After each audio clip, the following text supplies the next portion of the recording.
Play cutoff, run scores. Now a run down between first and second. And now coming home, and here's the throw to the plate, slide safe.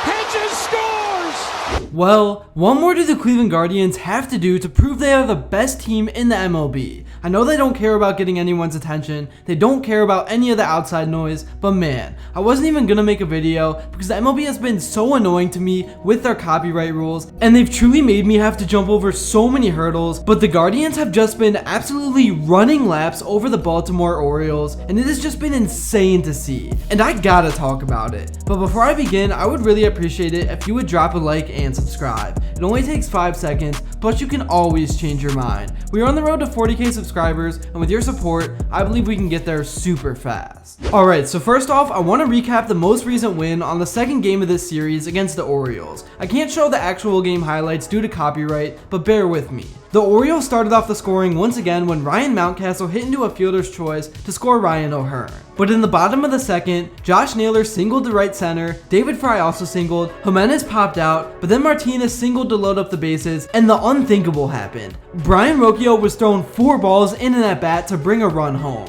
and then Austin Hedges hit a sac fly to take the lead. In the bottom of the 5th, Kwan singled and Jose walked, and with 2 outs, I will for once admit that the Guards did have some luck go their way. Naylor popped an awkward fly ball to left that nobody really had a good angle at, and it somehow fell. And it was in the air so long that both runs were able to score to make it 4-1. And this play really just sucked the life out of the Baltimore dugout. And from there, the Guards just went off with Soto on the mound. Jimenez singled, Martinez walked, Rocchio singled, and then with the bases loaded, Austin Hedges snuck a ground ball through the infield. Then Kwan walked, and then Jose hit a sac fly, and Steven Kwan's nasty base running skills got the Guards an extra run, and before you knew it, it was 8-1 Guardians, and the game was pretty much over. The Orioles did make a little bit of noise offensively late, but it was all pretty much in garbage time. The Guards already had it in the bag. I just can't believe how good the Guardians have been as of late. I would say it's unexplainable, but really, the best term for it is guard ball. It's that nasty base running, good situational hitting, and small ball, and then really good pitching late in the game. That has been the formula for success, and occasionally, there will be a game where this team hits a few home runs, which is something they were missing last season.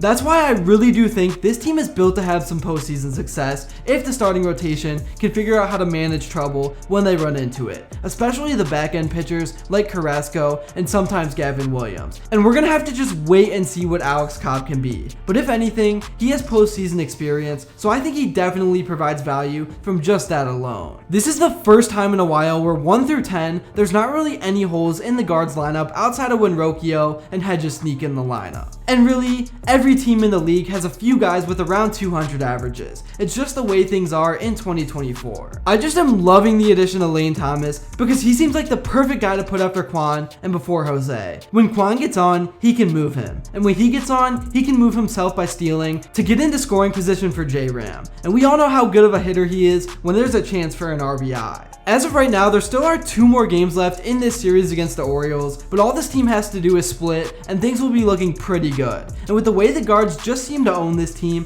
I would not be surprised at all if it ends up being a 4-game sweep. And if that happens, the MLB has no choice but to rank Cleveland number 1 in the power rankings. That's really all I have to say for this video. I wanted to keep things short, but I really just felt like I needed to talk about this big win because things truly are starting to get serious. And when you look at the Guardians anywhere on all the social media, barely anyone is talking about or covering them. And because I put so much work into making sure this team gets at least some publicity, I would really appreciate it if you would help me out by dropping a like and subscribing to push this video out to more Cleveland fans. And also, comment what you would like to see next. Thank you all so much for watching, and until next time, I will see you all later.